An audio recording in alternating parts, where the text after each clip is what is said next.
Hello everyone, I am back and this is the final update to the build that I'm going to be making.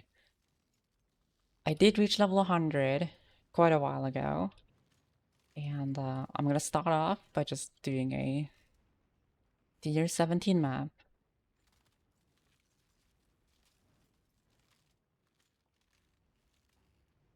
Map has 98% more monster life and endurance charge on hit for the monsters.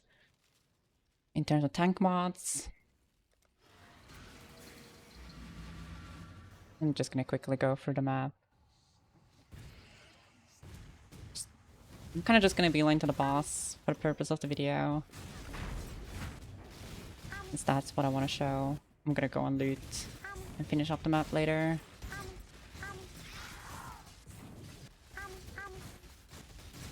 But as you can see, our clear speed is very good. Approach, challenger.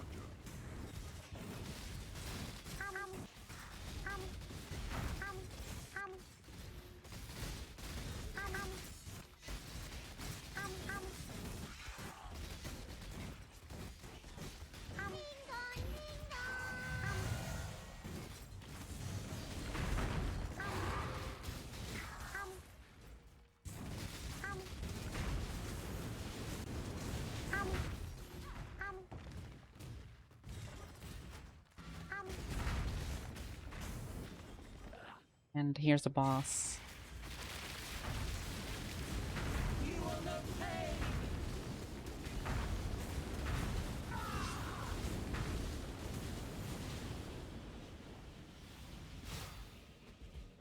Be gone! Inevitable! I will bathe this world in blood!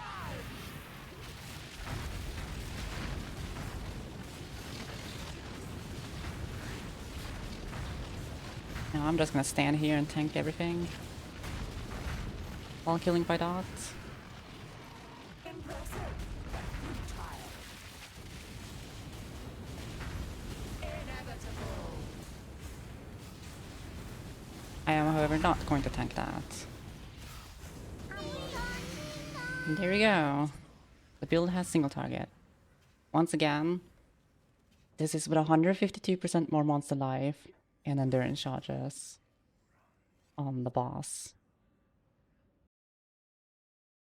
Now over to the build.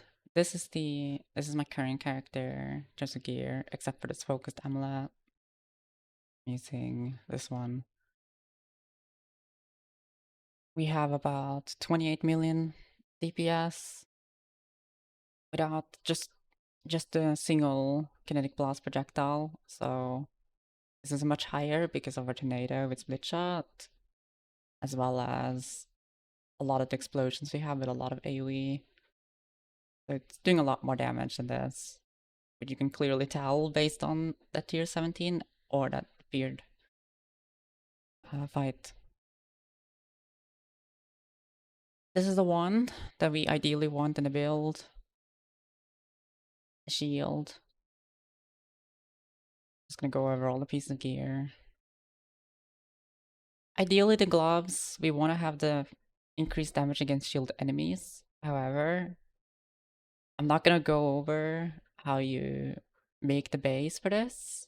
So that can also just be a resist or something else if you can't get yourself that. I will go over how you make the boots, and I will go over how you make the ring, because those are quite specific to this build. The unlikeness that you'll be able to buy it is kind of low. And the rest is kind of self-explanatory. Now, one of the things that I do want to mention real quick in game, we are in the final version of the build, so that is when you have good gear, you don't need a mage blood for this, but when you have a good gear, you want to be using the Jolting Eshcraft. Specifically, the one that gives you 4% critical strike multiplier per stack of Jolt, as well as 4 to level skills used by this craft. Because level 34, the bonus from Jolt goes from 2% more at maximum attack damage to 3% maximum attack damage.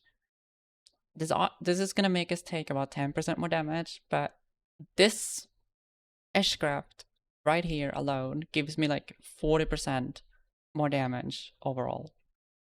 That is including the crit strike multiplier. Just keep that in mind.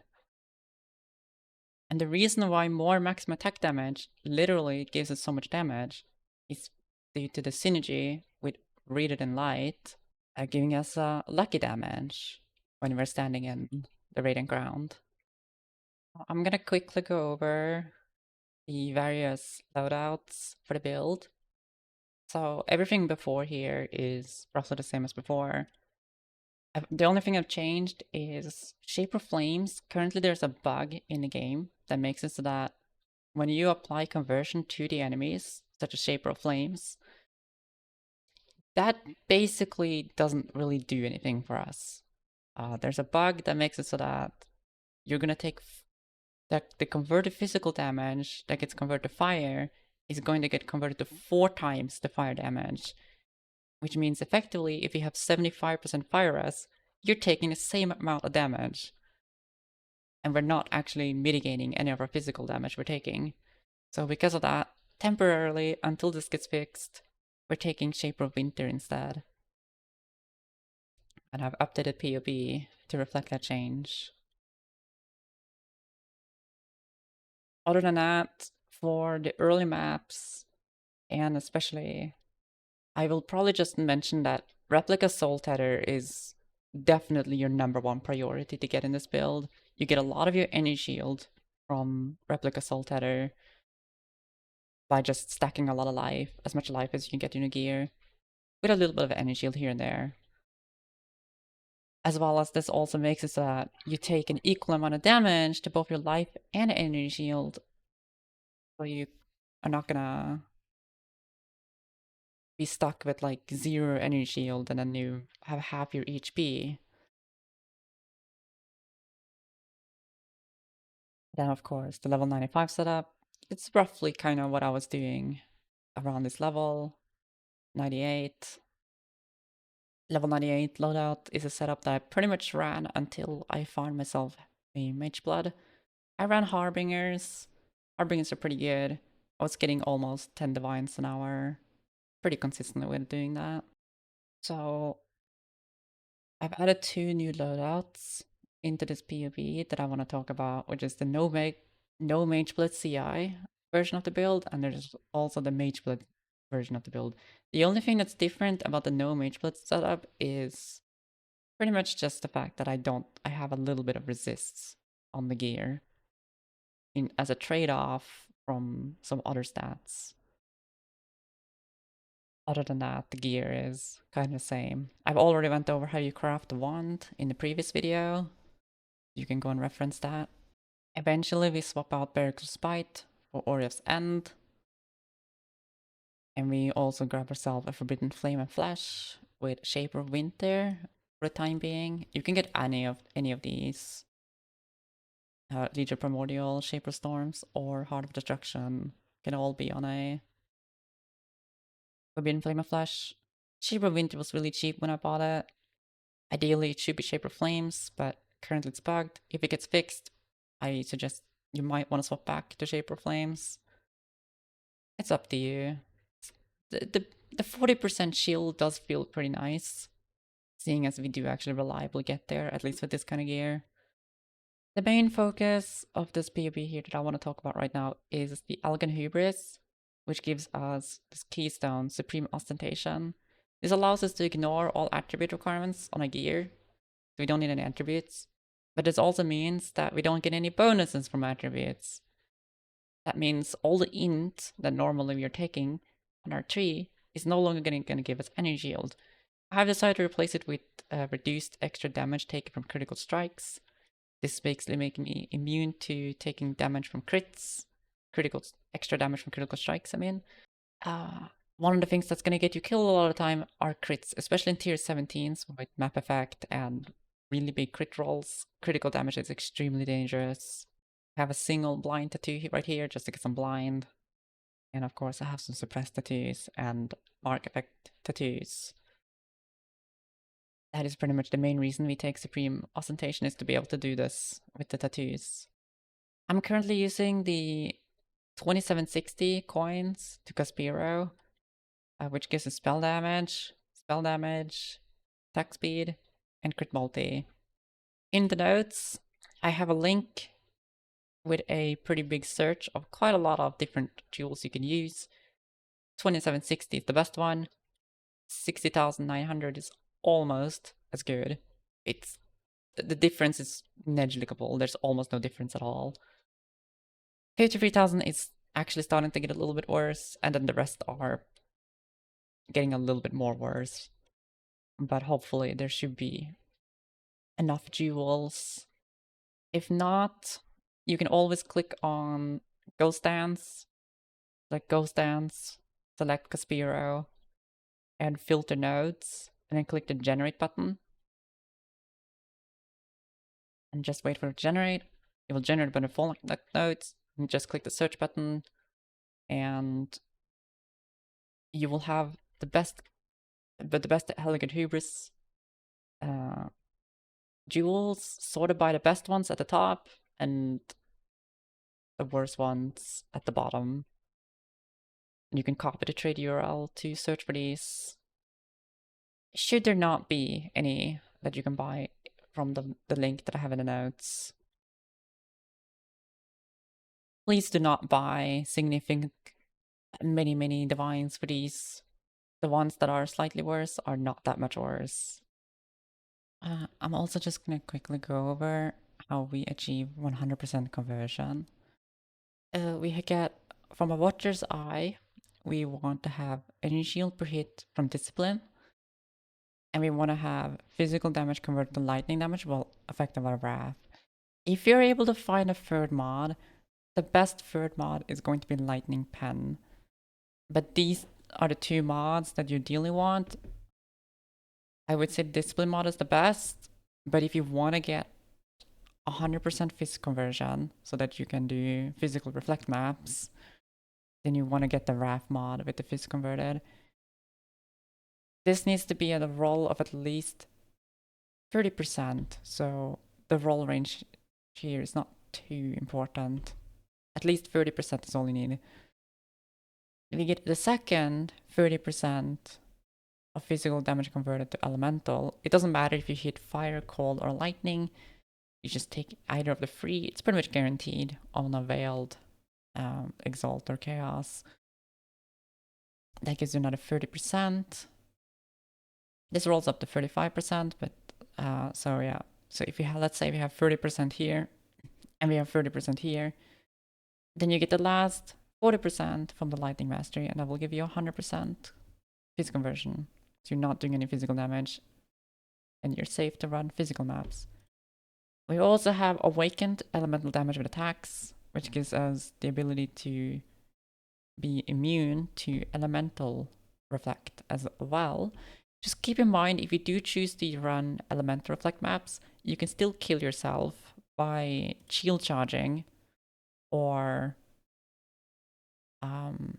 using Frostblink into a pack of mobs. So do be careful.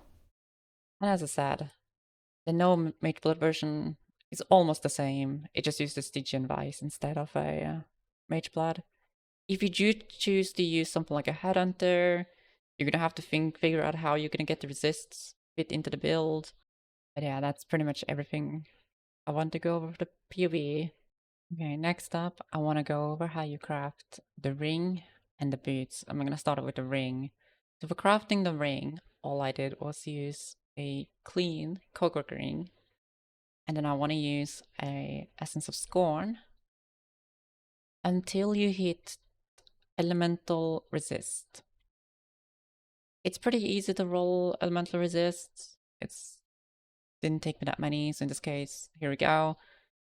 Now, you need to have at least one open prefix, and you need to have both the suffixes removed. So we're gonna have to do a lot of annulment orbs for this. So you can see this one time it died, but let's just assume that this time we managed to hit all of the annuls.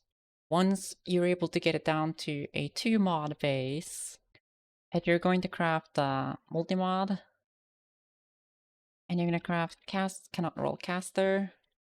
There are only 3 mods that you can hit with a Crusader Exalt.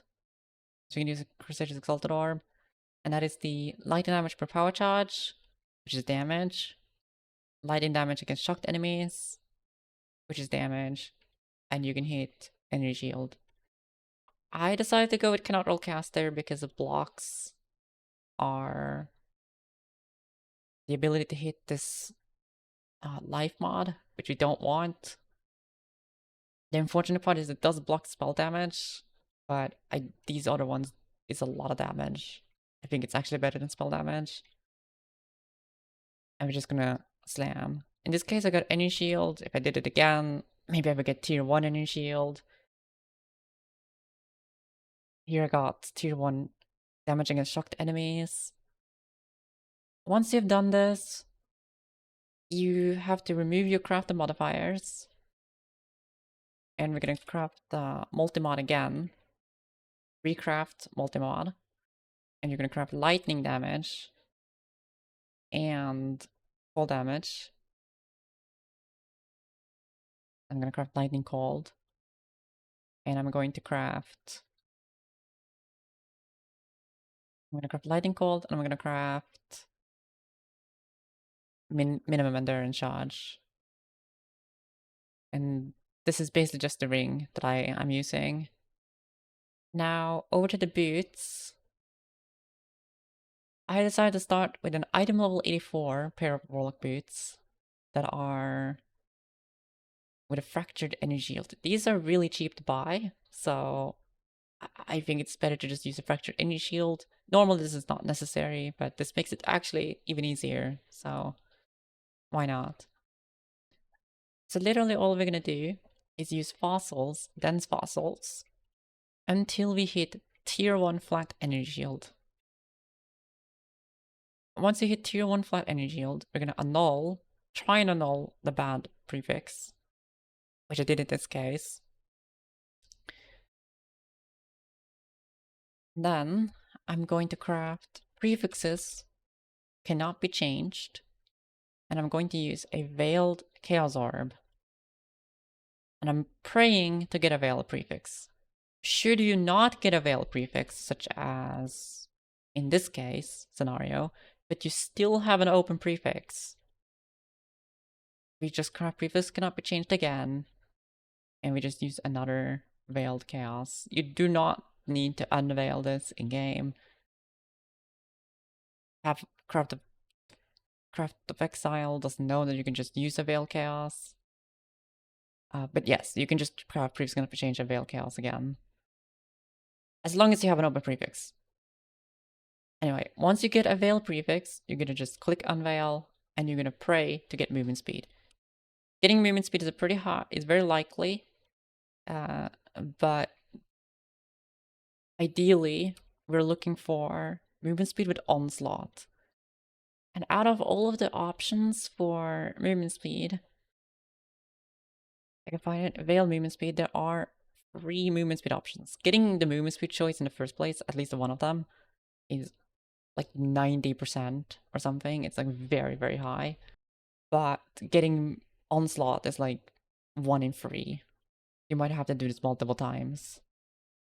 Once you've done that, we need to clean the suffixes. The easiest way to clean the suffixes is to just use an Eldritch Annul while Ether Worlds is dominant. So I'm just gonna add an Ether Worlds implicit, use an Eldritch Annul, it will remove our suffixes. And then we just craft multi-mod. We're gonna craft avoid ailments. And we're going to craft ailment effect.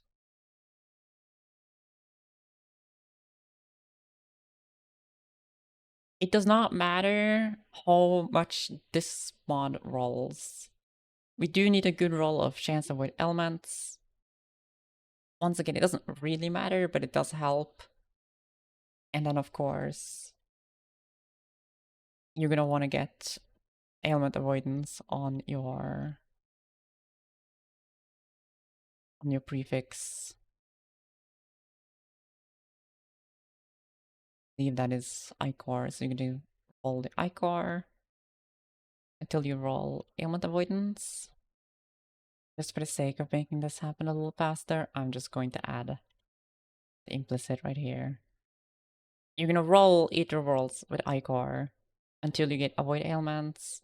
Once you get avoid ailments, you're just gonna use Noble Conflict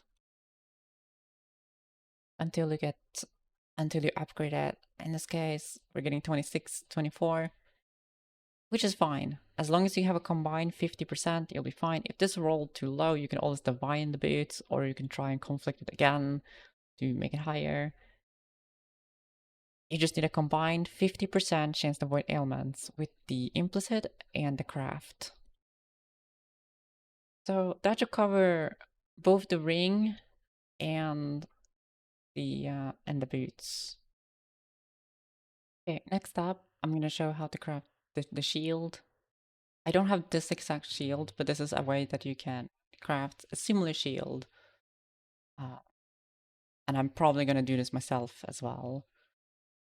I'm gonna start off by having an item level 86 base fractured with chance to suppress. I want it to be item level 86 because of tier 1 evasion energy shield is 86. It's not too bad if you have 84, but 86 is ideal. Having tier 1 suppress is also ideal, but I know that is very, very expensive. Anyway, you're gonna use, to craft this, you're just gonna use a deafening essence of vow until you hit percentage energy shield. What you're looking for is percentage evasion and increased evasion energy shield until that is tier 1 ideally. I don't really care about anything else in the prefixes. Let's say in this case I got tier 2. Let's say I'm just going to settle on tier 2. Now what I'm going to do is there is an open prefix, but there's not really too much I can do about that at the moment, other than, okay, I had a suffix here, so I can craft just a random suffix. I'm just going to craft a random suffix. And I can use a Foulborn Exalted Orb to just pray to get something good. In this case, I got life. Too bad. Anyway, what I'm going to do is I'm going to craft prefixes cannot be changed. And I'm going to use a Veiled Chaos Orb. And ideally, you hope to not fill your suffixes. It's a 1 in 12 that this happens. So if that happens, you're gonna have to annul or start over. But if you manage to get a Veil suffix like this, alternative, you can just use the Veil Exalt, which is guaranteed. I will not do that. I'm gonna block attributes by crafting. I'm just gonna craft Strength and Dex in this case, and you're gonna press Unveil, and we're gonna choose double damage. Whether you get double damage or you get double damage while focused, you're pretty much always gonna get at least one double damage choice. If you get double damage while focused, you take that. If you don't get double damage while focused, you take double damage. And then we just craft double damage at the end. And there we go. Our shield is done. If you really want to, you can use the essence until you hit 2 good prefixes along with the essence. But just getting tier 1 energy shield evasion is tier 1 or tier 2 is already the most important part. So that's the shield. And I suppose I can show also how to make the wand real quick. Just do it. I guess now the video will be quite lengthy, but I'll show you how to make the wand. You want to start with fractured attack speed. So this is for the big wand. This is the one that I currently have in my second POB. Not the multi-mod one, not the multi-mod one, but the other one. So what you're gonna do is start with a fractured attack speed. It's very important to start with fractured attack speed this time. And we're gonna use Essence of Vow once again to get spell damage, and you're gonna do this until you hit flat lightning damage. Now this is about to prepare the base for this craft. It's gonna be around 1 in 300 or so essences. So I'm not gonna sit here and click it. I'm just gonna add it. We're gonna aim for tier 2. Tier 1 is extremely rare. Please, if you just get tier 2, do not roll over it. Once you get a tier 2, you're probably gonna have full prefixes. You're gonna have to annul, and you're gonna have to do this until you actually succeed the annul, until your base looks something, until your prefixes look like that. We don't care about the suffixes as long as there's at least one open suffix.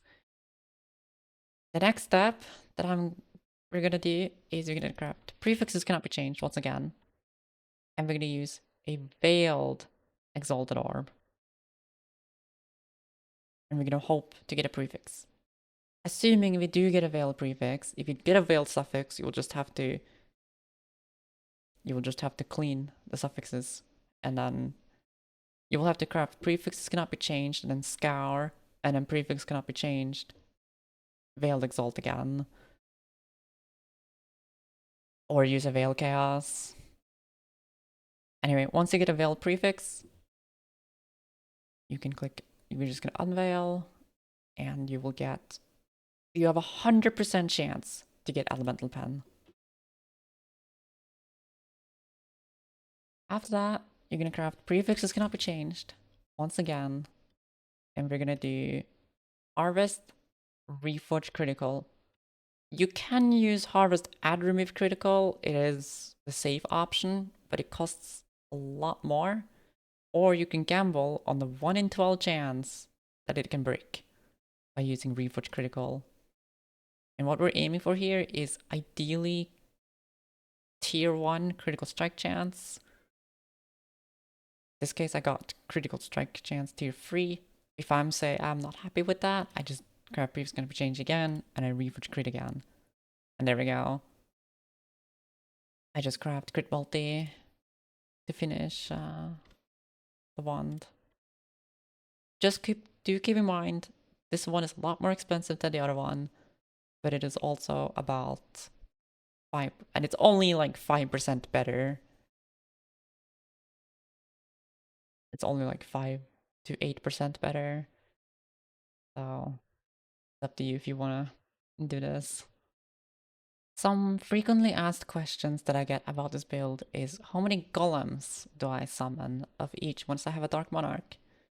Currently, I have a golem limit of 8 golems.